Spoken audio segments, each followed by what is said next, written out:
Soy zapatista del estado de Morelos, porque proclamo el plan de Ayala y de San Luis. Si no le cumplen lo que al pueblo le ofrecieron, sobre las armas lo haremos de hacer cumplir. Soy zapatista del estado de Morelos, porque proclamo el plan de Ayala y de San Luis. Si no le cumplen lo que al pueblo le ofrecieron, sobre las armas lo haremos de hacer cumplir. Muy buenas tardes, tengan todos nuestros miradores, seguidores, oidores, bebedores, masticadores y dijera el poeta Javier Cecilia Sardain, regurgitadores de la palabra que se expresa a través de nuestro canal de YouTube. Nuevamente, como cada semana hacemos, tenemos un programa, el día de hoy dedicado a la producción y sobre todo la dirección, porque no es lo mismo aunque parezca igual. Eso en la historia del cine es sabido, hay productores y hay directores. Ya en la historia del estudio del cine se habla de cine de autor, cine de actor, cine de lo que guste, ¿no? En general, la idea de hoy es poder charlar un rato con Francesco Taboada Tabone, director del largometraje, porque dura más de 3 horas, y según mi opinión es además una especie como de documental más que de una película ficción. Es el mejor que yo aclarará el panorama, él sí le sabe a esto, soy puro sicón. A propósito de Obispo Rojo. Antes de comenzar, no quiero dejar de recordar como cada semana hacemos desde hace ya más de 10 años. Recordaremos cada semana que en torno a la desaparición forzada de los 43 jóvenes de la Escuela Normal Rural Raúl Isidro Burgos de Ayotzinapa, Antixtla de Guerrero, pese a que sucedió el evento durante el gobierno de Enrique Peña Nieto y estando en campaña antes Manuel López Obrador, se comprometió a entregarnos la verdad histórica, porque lo que entregó Jesús Murillo Caram, aquel hombre que dijo ya me cansé, y que inventó la mentira histórica, no tenemos hasta ahora ni la verdad histórica, vamos, ni la verdad a secas. La justicia transicional, menos, esta es una categoría muy clásica, la de la justicia transicional, pero para nosotros es fundamental tener ambas, la justicia y la verdad. Para ello, me permitiré al mismo tiempo enviar un fraterno saludo a nuestra querida amiga Angélica Rodríguez Monroy, mamá de Viridiana Anaid, estudiante de nuestra Facultad de Psicología en la UAM, que fue hace más de 13 años desaparecida también. Y no tenemos hasta ahora ni la verdad, ni la justicia, ni nada que se le parezca. A más de manifestar, como cada semana hacemos desde febrero, un apoyo solidario al movimiento de resistencia estudiantil de la misma UAM a propósito de los 3 feminicidios consecutivos y demandamos que efectivamente se brinde la seguridad necesaria para que los alumnos estudien con verdadera, digámoslo así, seguridad y regresen a sus casas también con seguridad. Una vez planteado esto, quiero señalar que comenzaremos, voy a hacer una serie de preguntas. Creo que no necesita una gran presentación. Nuestro querido colega Francesco Taboada, pues últimamente está como la espuma subiendo en todos lados en las redes. Eh, Gracias a la dirección de la película Obispo Rojo, que me parece recupera no solo para Morelos, sino para la historia nacional un conjunto de circunstancias que para todos nosotros han sido sumamente importantes en el estado de Morelos, sobre todo el papel jugado en su momento histórico por un personaje que fue en Guadalajara, le pusieron creo que el obispo rojo. Lo bañaron con pintura roja en el aeropuerto alguna vez. Eh, a él junto con, por ejemplo, Ernesto Cardenal de Nicaragua, Helder Cámara de Brasil, eh, el mismo eh, que acabó siendo muerto en combate Camilo Torres Restrepo en Colombia, Monseñor Óscar Arnulfo Romero, eh, el mismo obispo de San Cristóbal de las Casas, que le pusieron un coadjutor que le salió también rebelde el hombre. Este, la historia de la iglesia en América Latina, particularmente en México y en Morelos, con el nombramiento de obispo de don Sergio Méndez Arceo de la diócesis de Morelos, Cuernavaca y la región. Eh, Quisiera empezar con tres cuestiones que son fundamentales. Uno, efectivamente es un largometraje, efectivamente tiene tintes de documental. No sé si, bueno, sí, ya me dijeron, me lo dijo Fernando Ganem. El actor para representar al obispo fue tomado con pocos pasajes dentro de la trama de la película, pero ¿por qué don Sergio? No Iván Ilich, por ejemplo, o no Malcolm Lowry, por ejemplo. Morelos ha sido generoso en ese asunto. Tuvimos, vamos, hasta al Güero Medrano y la colonia Rubén Jaramillo. Tuvimos también seguramente Amparo Ochoa, que murió en Tepoztlán. Hemos tenido una Leonora Carrington que estuvo acá, Max Ernest un rato, estuvo Eric Fromm. Entonces, ¿por qué el obispo?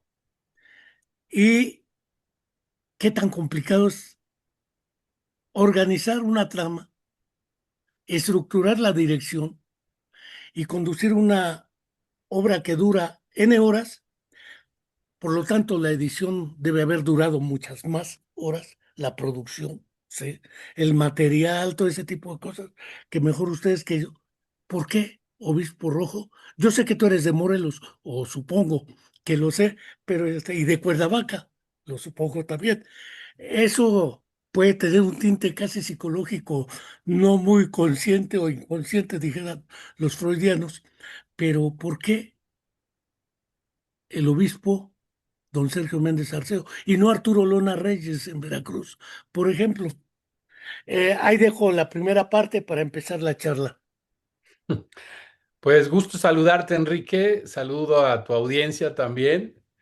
Pues fíjate, hablando del Obispo Rojo, es una película, un largometraje, evidentemente, 3 horas indican que es un largometraje.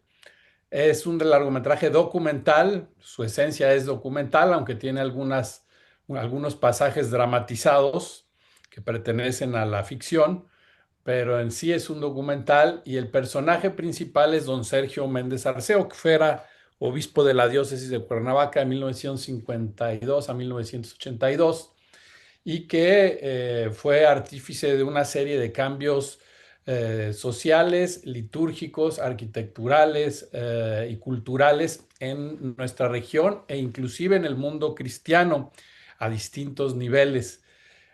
¿Por qué don Sergio y no Iván Illich o Eric Fromm o personajes que han sido eh, eh, que han otorgado una identidad a nuestra región, ¿no?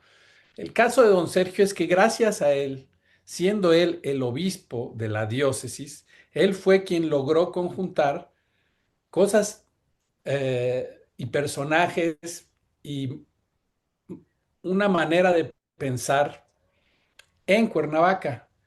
O sea, si don Sergio no hubiera aceptado la propuesta de que Iván Illich abriera aquí el CIF, que después fuera el CIDOC, pues Iván nunca hubiera pisado Cuernavaca.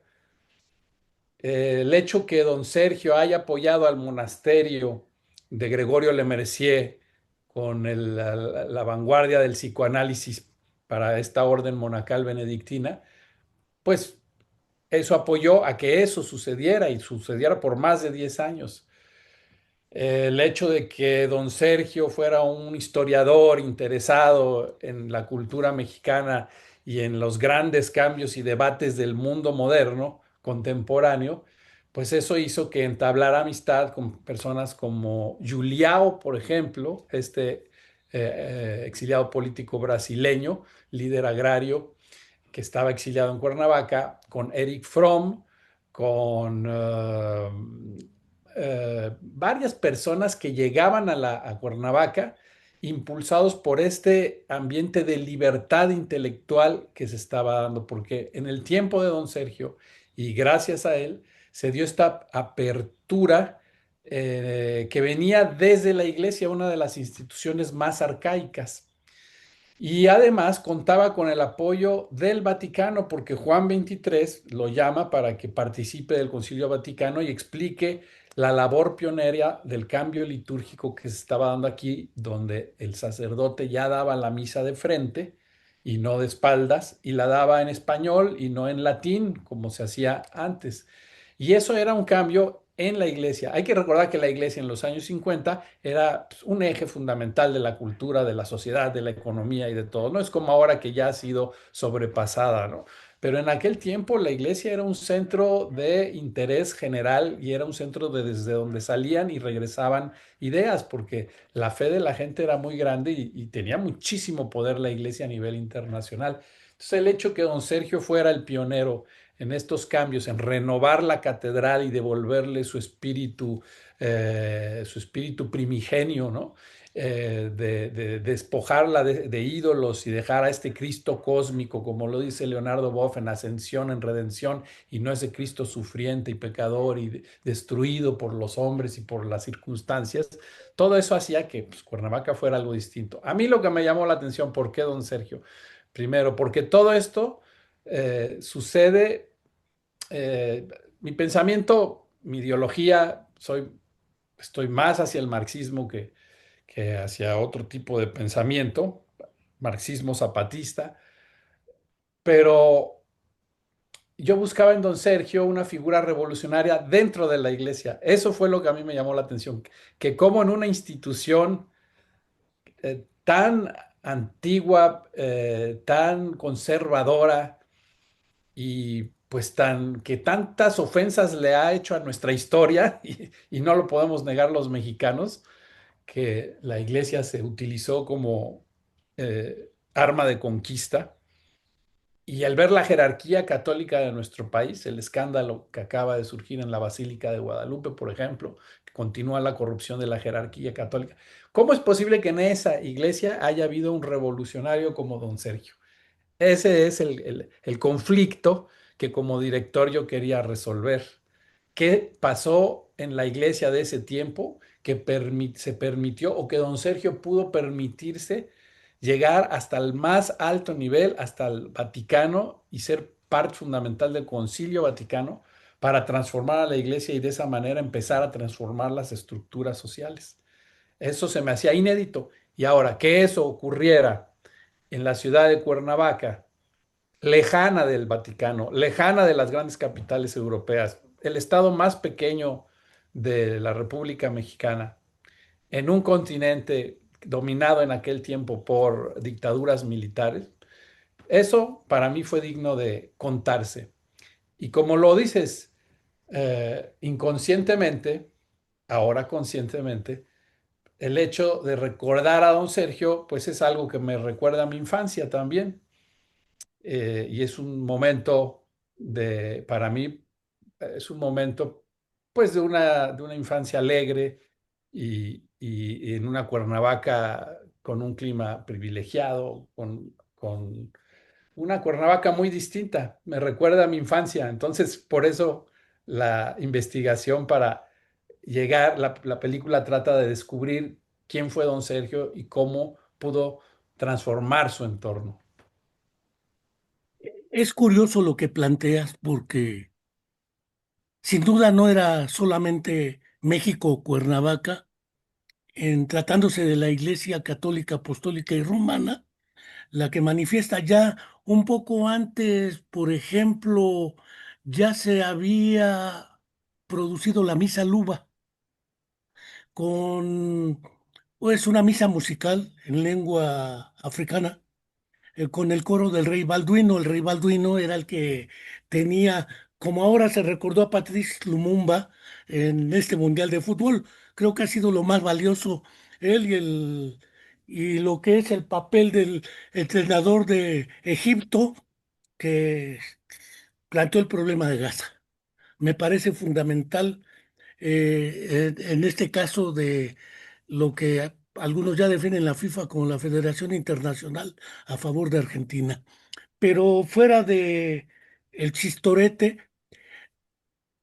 pienso en Brasil, porque ahí pararon varios curas españoles, particularmente catalanes, que llegaron a impulsar también en ese entonces le llamaron teología de la liberación, después le llamaron la Iglesia de los pobres. Pero estaba Fernando Cardenal, Ernesto Cardenal en Nicaragua, estaba en El Salvador, ya mencionamos a Monseñor Romero, y curiosamente en Medellín se realiza lo que sería el concilio de lo que es la Iglesia latinoamericana, el concilio de Medellín de lo que se conoció como la teología de la liberación en sentido amplio.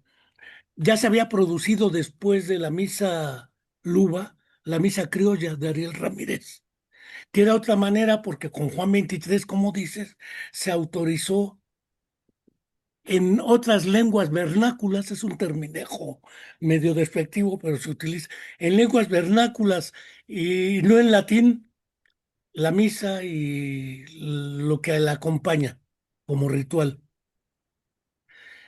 Después don Sergio mete los mariachis y se mete hasta Tino Contreras ahí en jazz. Este, es decir, parece ser que no es solo Cuernavaca, es América Latina y algunos lados de México que empiezan a trabajar, pero fuera del asunto de la iglesia está el otro asunto, el papel de don Sergio, por ejemplo, cuando un grupo del comando guerrillero de Genaro Vázquez hacen un secuestro para pedir la liberación. Curiosamente, Mario Menéndez Rodríguez, el que dirigía en ese tiempo la revista ¿Por qué? Entre otros presos políticos, quien curiosamente también fungía regularmente como mediador en estos trances, era el obispo don Sergio Méndez Arceo. Culturalmente, ya lo mencionaste, pues hasta Remedios Varo vino para acá, como que era un centro cultural más que de México, de todo el mundo, de ciertos sectores. Vino Antonín Artaud a buscar el báculo de San Patricio a Tepoztlán, después se fue hasta la Tarahumara. Vamos, el papel de don Sergio trasciende a la propia iglesia porque replantea la concepción del quehacer de las comunidades cristianas de base. Muchos sindicatos que aparecen en la década de los 70 van reconociendo el papel de don Sergio como fuerza, que por eso la reprimieron en Centroamérica, la otra iglesia, digámoslo así. Además, un tipo muy culto, como dices, bastante erudito en sentido literal, y el papel del psicoanálisis con Le Mercier, que hasta casi excomulgan a Le Mercier y por poco a don Sergio.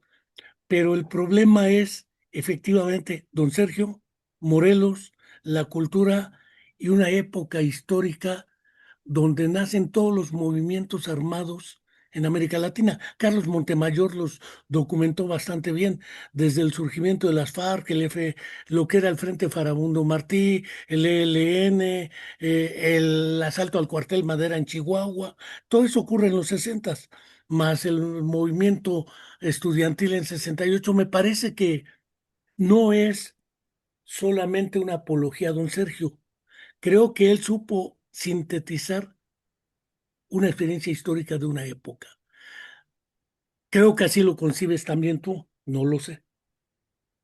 No, definitivamente sí. La película, cuando empecé a hacer la película, pues pensé en mi estrechez provinciana que podía platicar la película, la historia de Don Sergio, que era un personaje local importante. Pero cuando me metí de lleno a la investigación, descubrí que don Sergio estaba en todos lados. Don Sergio tenía relaciones con Helder Cámara en Brasil, de donde son las comunidades eclesiales de base, que de ahí se trajeron para acá.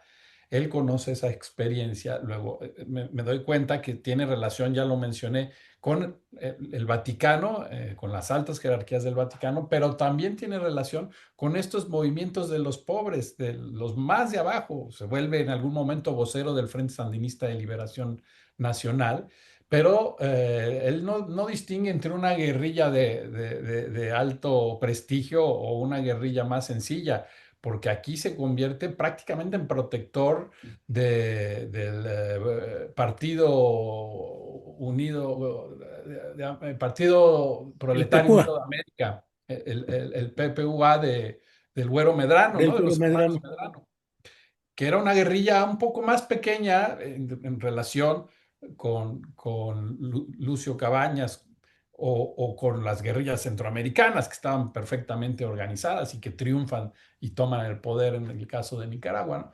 Entonces, don Sergio estaba en todos lados. Fue muy emocionante ver eso y por eso es que la película nos vamos a Brasil a entrevistar a Leonardo Boff, que nos costó mucho trabajo lograr esa entrevista porque Leonardo no solamente fue amigo de don Sergio, coincidieron muchas veces. Estaba Leonardo muy vino grande. aquí. Sí, sí, sí. Leonardo además es de los fundadores de la teología de la liberación. No estuvo en Medellín, pero estuvo a partir de Medellín en las otras conferencias que se realizaron. Y viene a Cuernavaca, lo dice en la película, y se apasiona de ver a los mariachis en la misa, ¿no? Y fuimos a Argentina, donde estaba Adolfo Pérez Esquivel, que fue compañero de don Sergio. Adolfo también teólogo de la liberación, y ambos son apresados junto con Monseñor Proaño en Riobamba, Ecuador, en una reunión de obispos que por instrucciones de la CIA, la dictadura de ese momento va y rompe una conferencia de obispos, los apresa y los deporta, ¿no? A los que hay que deportar y a los otros los castiga y en fin, y entonces viene ese pasaje también en la película. Es decir, don Sergio estaba en todos lados. Y cuando don Sergio conoce la experiencia de Iván, que se siente en la película, lo cuenta el arquitecto Ramírez Vadillo, que don Sergio le platica que estaba impresionado de la inteligencia de Iván, se encuentra a una persona muy inteligente y le ayuda a fundar el SIDOC. Y, y al ver a Iván, porque Iván tiene también una conversión, Iván venía recomendado por el más del conservador de los obispos conservadores de Spellman, de Nueva York, ¿no? Era una persona, era amigo de Pío XII y era quien recomienda a Iván para venir aquí a, a abrir este lugar donde enseñarían español a los nuevos colonizadores, ¿no? A los misioneros que iban a venir a detener la teología de la liberación y la influencia de la Revolución Cubana en América Latina. Y don Sergio ve la conversión de Iván, o sea, Iván se va transformando a sí mismo y, y empieza a desyanquizar a los misioneros. Él utiliza esa palabra, Iván, desyanquizar a estos misioneros del capitalismo que utilizaban la religión para neocolonizar, ¿no? Nuestros pueblos. Y Iván lo convierte al revés y los obliga a que se regresen con una nueva información en la cabeza, descolonizados, ¿no? Y don Sergio se impresiona de ver eso, se impresiona de ver el cambio de Iván. Esa es la teoría que yo pongo en la película. Y de ahí se libera totalmente. Don Sergio era conservador, pero él se va liberando poco a poco. Con esas experiencias que mencionas, se da cuenta, pues sí, que existen estas misas, de que en Chiapas don Samuel ya está haciendo misas en tzotzil y en lenguas mayenses. Él mismo, don Sergio, promueve, le pide a uno de sus sacerdotes que haga la misa en náhuatl, ¿no? En la misa teposteca se incluyen instrumentos de origen prehispánico o de origen étnico de los pueblos originarios de México. Y esto hace, pues, que la diócesis de Cuernavaca se abra no solamente al mundo, sino al mundo local, ¿no? Eso logra, lo local abre lo internacional y por eso yo creo que don Sergio tuvo esa gran transformación, porque lo tomó de muchísimos lugares y él mismo se iba enriqueciendo, ¿no? Incluso Paulo Freire era uno de los personajes muy conocidos de don Sergio, que además de formación también cristiano-católica, eh, que trabajó en Chile con el doctor Allende, que se fue a África un rato, ahora que África estuvo en el Campeonato Mundial. S- Nuestra memoria es flaca, hablando de la memoria histórica. Y sin duda, este aspecto de por qué don Sergio en dos vertientes, una pues, porque eres de acá y te recuerda tu juventud, es un poco catártico, dijera los freudianos, pero más allá de la catarsis y de lo que sería la sublimación o la autorrealización, y más allá del valor de la obra de don Sergio, más que del personaje, de su obra, de su congruencia entre palabra y acción, otro modo de ver el cristianismo que se refleja, por ejemplo, en el Evangelio de Lucas Gavilán de Vicente Leñero, que después lo hicieron obra de teatro, que es una versión a la mexicana del Evangelio según San Lucas o según Lucas, como queramos verlo. Pero fuera de ello, como director, ¿qué tan complicado fue hacer esta película? No solo por dineros, porque sabemos que en México la inversión institucional para este tipo de cine o para cualquiera, salvo que sea dirigido en privado con el cine que ya hemos conocido y que es malérrimo, por no decir, salvo algunas honrosas excepciones. Yo creo que después de Los Olvidados de Buñuel, mucho de lo que he visto desde Amores Perros, Perfume de Violetas, no le aporta nada a Los Olvidados, más que le actualiza en algunos lugares o Roma. No, no es mi propósito que te pelees con ciertos directores, pero dirigir, encontrar al personaje que no solo físicamente se parezca un poco a don Sergio, sino que además pueda representar ciertos roles en ciertos pasajes de la película. El guión. Se armó un guión antes. Yo recuerdo que Casablanca no tenía guión. El guión se escribió después de la producción de la película. Por ahí José Peguero hizo un documental que lo premiaron en Videomed, un monólogo que me he hecho sobre mi propia vida, se llama La vida pasada en limpio Enrique Álvarez. Le dieron el Premio Nacional del Videomed, dura 28 minutos. Y creo que uno de los bichires le preguntaba, ¿y de dónde sacaste ese actor? No, pues si no soy actor, sí tengo secuelas de polio desde los 50. Pero como me ven sentado y a cámara fija, no se ve. Pero fueron 6 horas de grabación para una edición de 28 minutos. Para una producción como esta, me recuerdo largas, por ejemplo, Novecento de Bertolucci, que es larga, este, que quedó en dos partes, ¿no?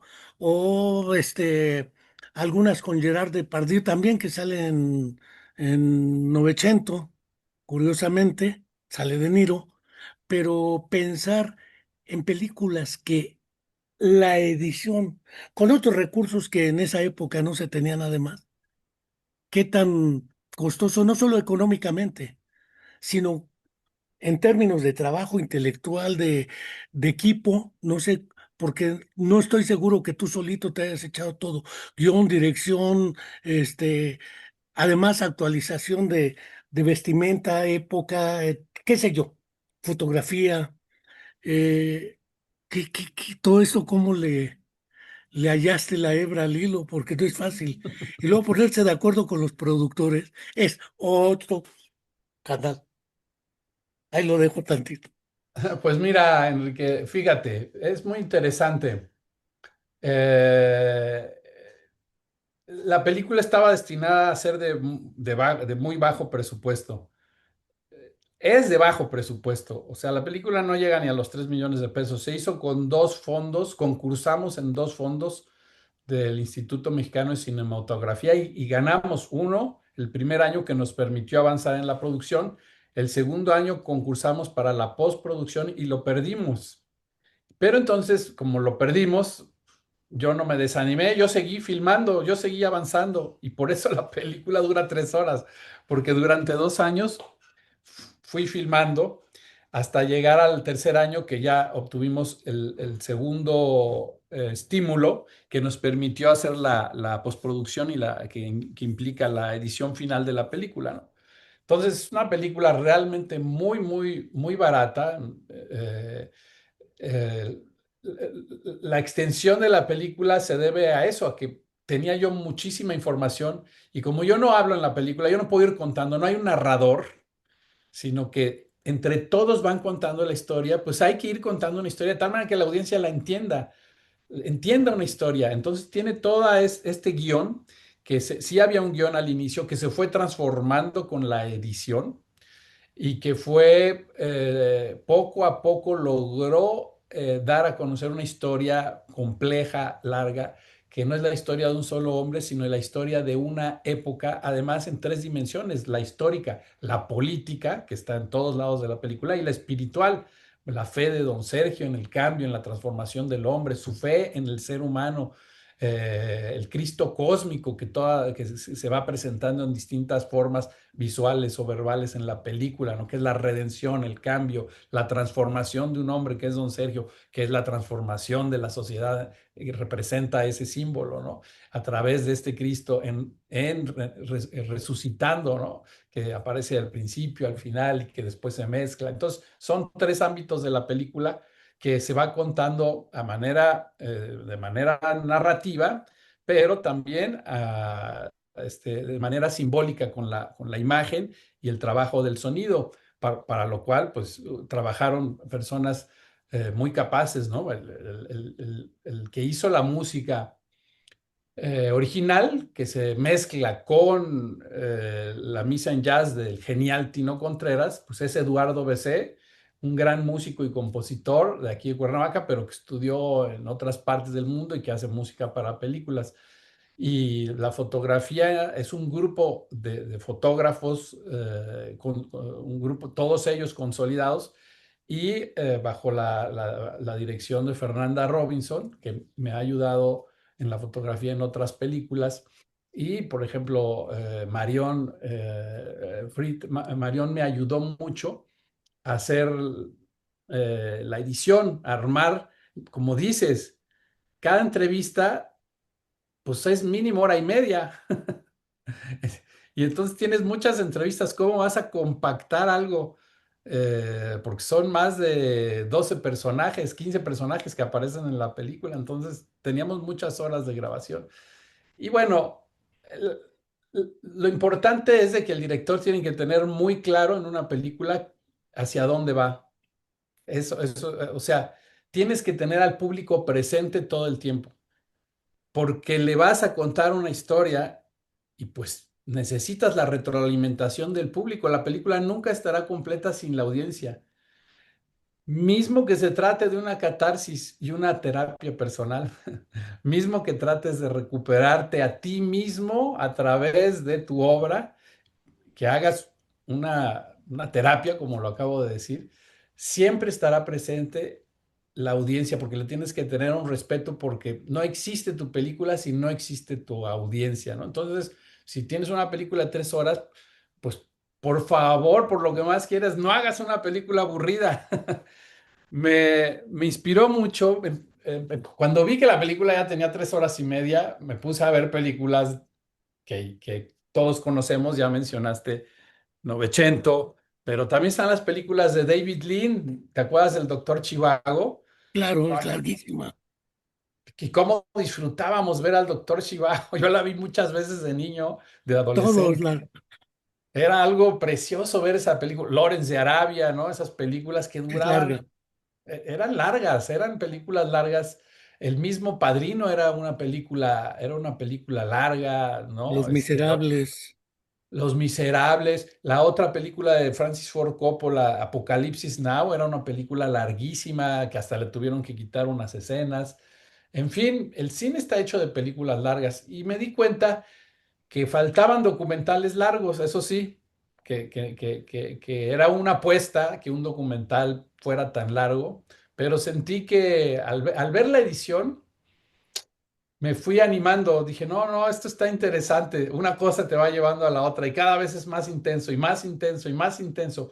Y en medio hay una estupenda isla que le aporta mucho a la película. Para los guionistas clásicos, es un error que en el punto medio cambies el tema, pero en el caso de esta película creo que ha sido un acierto y así me lo ha hecho saber gran parte del público, que es la historia de Iván Illich. O sea, le dedicamos casi 40 minutos a Iván Illich solo, claro, junto con don Sergio, pero en ese momento don Sergio pasa a segundo plano e Iván se consagra como el personaje principal de esa parte. Es como la historia de este gran mentor que le ayuda a don Sergio a liberarse totalmente y creí que era la oportunidad de contar la historia también de Iván de manera obviamente resumida y en relación siempre con la época de don Sergio. No me voy a otras partes de Iván, sino que simplemente a la época en la que los dos coincidieron, que es bastante intensa, y eso hace que la película se enriquezca, ¿no? Con este gran personaje. Entonces, son decisiones que uno va tomando y son intuitivas y emotivas, emocionales, pues responden también a algo que te emocionó y que dices, eso lo tengo que dejar, ¿no? Y cuando ves hablar a Iván, pues te emocionas, ¿no? Mucha gente no lo había visto y mucho público del nuevo que está acudiendo a las salas de cine, que son jóvenes. Que han acudido a ver la película, no conocían ni de remotamente a Iván Illich, claro, tampoco a don Sergio, ¿no? Pero a Iván Illich, que es un rebelde, un revolucionario, no lo habían leído. Entonces la película da esa esperanza de que existió un hombre como Iván, ¿no? Que abrió los ojos de muchas personas y que sus escritos están ahí. Y al verlo en la película, pues te emociona. Entonces quedó también ahí consagrado Iván. Y también viene la historia de Gregorio Le Mercier, más pequeña, más reducida, pero la historia del monasterio, ¿no? De estos monjes que dejan todo para vivir una vida de contemplación y adentro se encuentran a sí mismos. Tú que eres psicólogo, No, sí, pues ahí se la echó Alejandro Chao Barona. ¿te acuerdas? ¿Te acuerdas que Alejandro estuvo ahí y busqué Estuvo ahí. imágenes de él? Y creo que tengo unas imágenes de él en un archivo, pero no las puse porque no lo pude comprobar, ¿no? Pero Alejandro Chau, a quien en Cuernavaca queremos mucho, porque fue maestro de muchos de nosotros, fue uno de los monjes con Gregorio Le Mercier. Sí, quien te puede ayudar en eso es René Santoveña. Le voy a preguntar, le voy a mandar esas imágenes que tengo. Sobre todo las imágenes, porque él sabe qué fray era y cuál fue el fray que se quedó como fray, porque otros se fueron desde antes. Pero fuera de ello, entonces entiendo que no había un guión previo, no había, No, sí, había un guión previo, pero no era un guión completo, era una escaleta, digamos. Era una escaleta que te va indicando hecho como guión, con esos puntos de quiebre que debe de llevar el guión, su punto medio, sus puntos de quiebre, su clímax, ¿no? Su desenlace. Todo eso sí lo tenía la película, pero se fue transformando conforme fueron apareciendo información que en mi vida yo había soñado que podía aparecer en la película, ¿no? En más la que película hay personajes, ¿no? confesiones, por Porque ejemplo. toda narrativa tiene un personaje, una trama y un desenlace. Si es que no hay rupturas, puedo pensar en el hombre con su mundo destrozado, o en Johnny empuñó su fusil, que después de la Primera Guerra Mundial regresa ciego, sordo, sin lengua, sin maxilares, mudo, sin brazos, sin piernas, es decir, prácticamente al puro tacto pasivo. Es decir, esos desenlaces son medio extraños.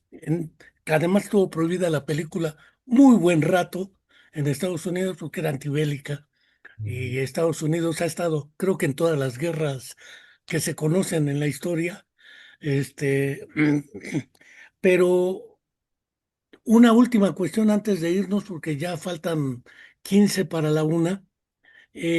¿A qué atribuyes el impacto en tanta gente que además ni tenía idea de don Sergio, eh? Yo he oído comentarios que dicen, es que habla de Cuernavaca, entonces mucha gente de Morelos fue a verla, porque habla de Cuernavaca y algo le trae en recuerdos y cada quien asocia lo que puede a la imagen, pero la imagen va adquiriendo un sentido para el que la ve. Es decir, es el principal problema de la psicología del arte, ¿sí? No nada más el poder obtener una información cognitiva, sino además afectiva y emocionalmente te imprime un sentido, tanto al director, para él tiene un sentido lo que hace, como al mirador o veedor, porque cuando la ve, Dice, ah, mira, ahí se ve la ciudad. Abarcaba, por ejemplo, desde lo que es la Carolina hasta el Niño Artillero. Lo demás no era Cuernavaca.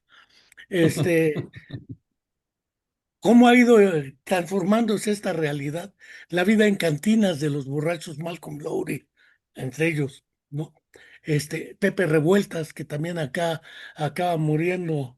Este, a quien he visto que ha producido mucho documental, tengo prácticamente todos los suyos, es Oscar Menéndez, pero nunca le he visto un documental tan largo. Por eso dices que sientes que fue una aventura bastante enriquecedora, porque será uno de los primeros documentales muy largos que he visto, porque la otra es construir el personaje a través del actor, pero aquí no construyes el personaje está en toda la trama. Ujú. ¿A qué atribuyes el impacto en tiempo en cartelera y de cantidad de personas que la fueron a ver? No solo en Morelos o en Cuernavaca, en la Cineteca, en Cinemanía, Y ha en estado en toda todos la lados donde se República. presentó. ¿A qué lo atribuyes? Sí, pues mira, cada semana nos mandan las estadísticas de la asistencia a las salas. La película estuvo de las 13 semanas que estuvo en salas de cine ininterrumpidas, porque en total fueron 16 semanas, pero ininterrumpidas fueron 13, de las cuales 5 estuvo en cines comerciales, o sea, estuvo en ese duopolio cinematográfico de Cinépolis, Cinemex, y en salas más pequeñas como Cinedoc. Y esas estadísticas que nos mandan muestran un poco qué tipo de gente está participando de la película, ¿no? Y entonces, gente arriba de los 50 años, de los 60 años, eran como que la mayoría, pero muy, es decir, vivían la experiencia de sus Los que vidas. recordamos, Lo que acabas de comentar, gente que quería recordar y que veía dónde su vida encajaba en ese pedazo de historia que se está contando en la película y que te recuerda tu vida, o sea, te están mostrando parte de tu vida. Generalmente cuando vemos las películas que hay en los cines, pues vienen de Hollywood y nos hablan de otra realidad lejana que ocurrió, que ocurre, aunque sean películas de época.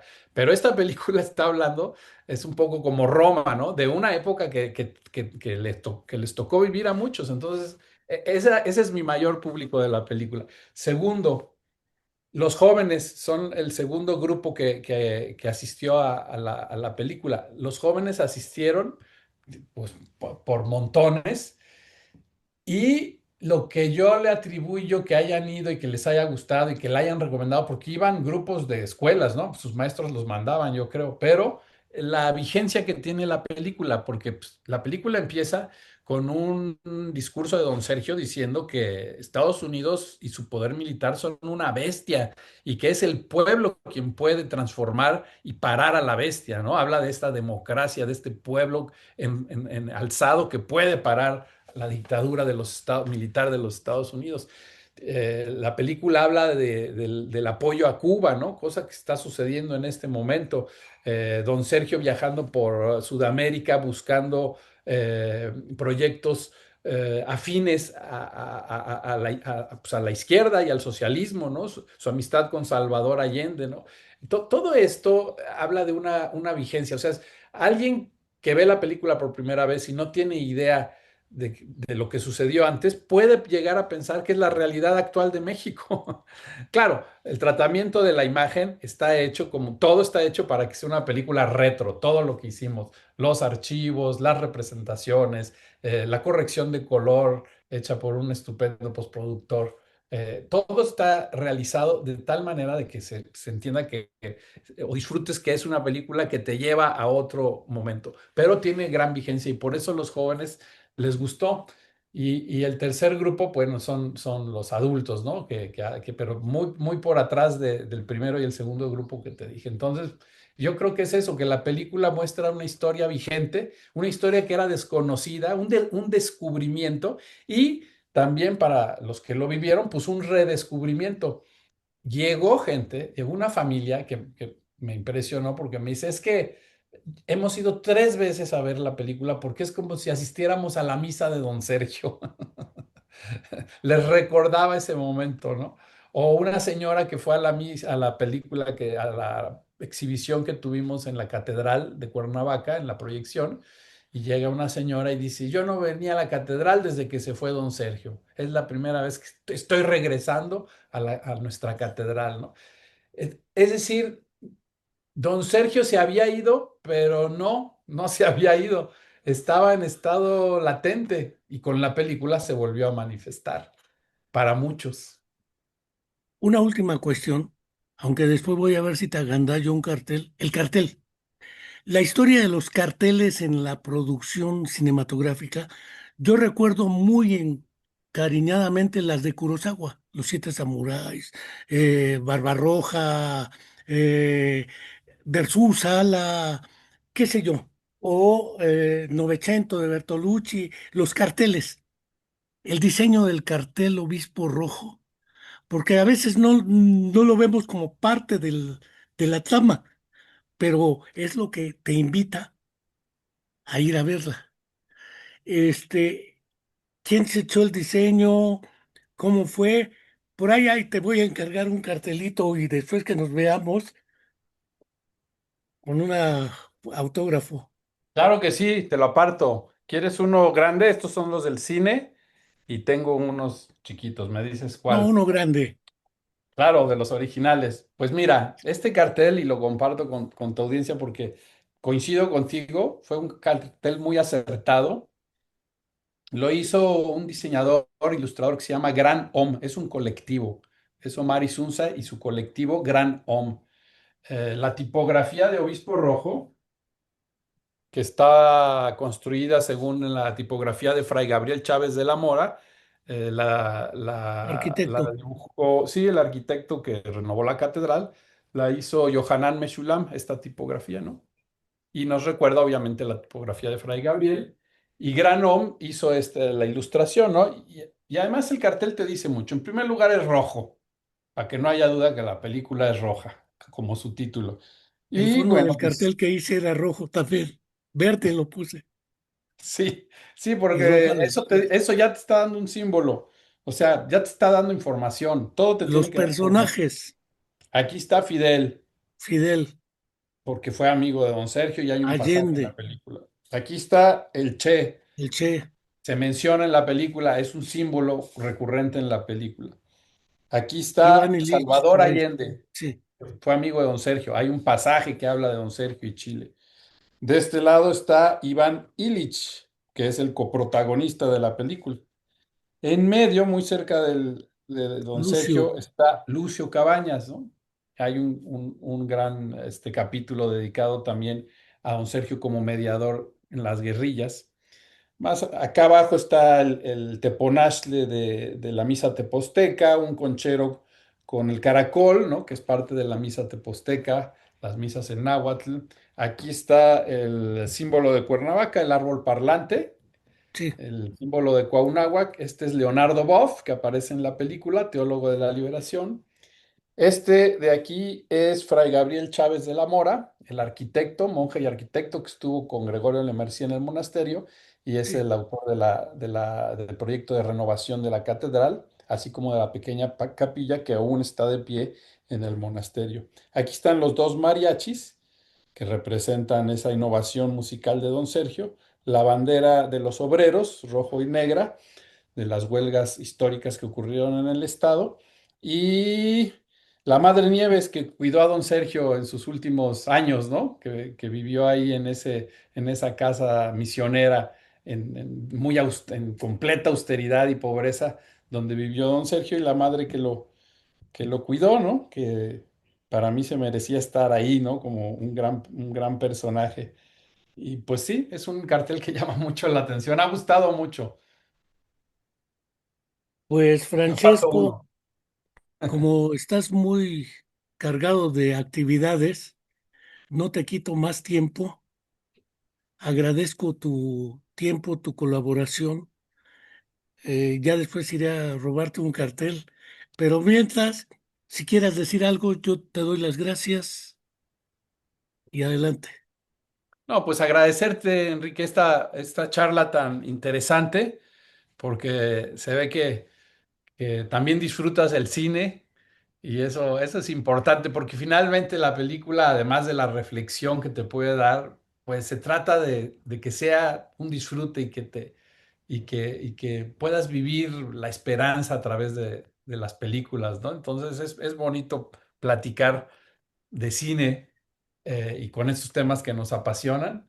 Y agradecer al público de Cuernavaca que efectivamente acudió al llamado y mantuvo la película 5 semanas en cines comerciales. Fue un hito yo creo que es algo muy importante en la historia que un documental de 3 horas haya permanecido tanto tiempo en cines comerciales y en cartelera, ¿no? 13 semanas. Entonces, agradecerle al público. Habla de que el público no solamente está pidiendo películas sencillas y de Hollywood, pues, ¿no? Sino que Plataformas. sí, no, la gente quiere ir al cine, verla en colectivo, además exige tramas más complejas como esta, películas que tienen inteligencia, porque las audiencias también de ahora también son inteligentes y eso hay que tenerlo en cuenta. Eso no lo tienen en cuenta los distribuidores de Estados Unidos y los productores que hacen películas baratas, digo baratas muy caras, pero baratas en su trama, ¿no? Y que inundan nuestros cines porque pues, piensan que las audiencias no tienen esa capacidad. Creo que Obispo Rojo está demostrando que el público mexicano ha dado un gran salto y quiere películas más elaboradas, más inteligentes, que hablen de su propia historia. Entonces, pues agradecerles a toda la gente que fue a ver El Obispo Rojo a los cines. Ya pronto estará en algunas plataformas y se está proyectando en distintas partes de la República Mexicana, en distintos foros culturales y salas de cine de nuestro país. Pues ante todo, muchas gracias, Francesco, y ya habrá otra oportunidad de platicar sobre lo que siga. No sé si siga el Güero Medrano, si sigan otros, porque la historia de Morelos es curiosa. Es Entonces, curiosa. y Sí. muy oculta en muchos aspectos. Pues muchas gracias y muchas gracias a quienes nos vieron. Después compartiremos el video y el podcast en nuestras redes. Gracias y hasta la próxima. Hasta la próxima. Gracias, Enrique. Gusto estar en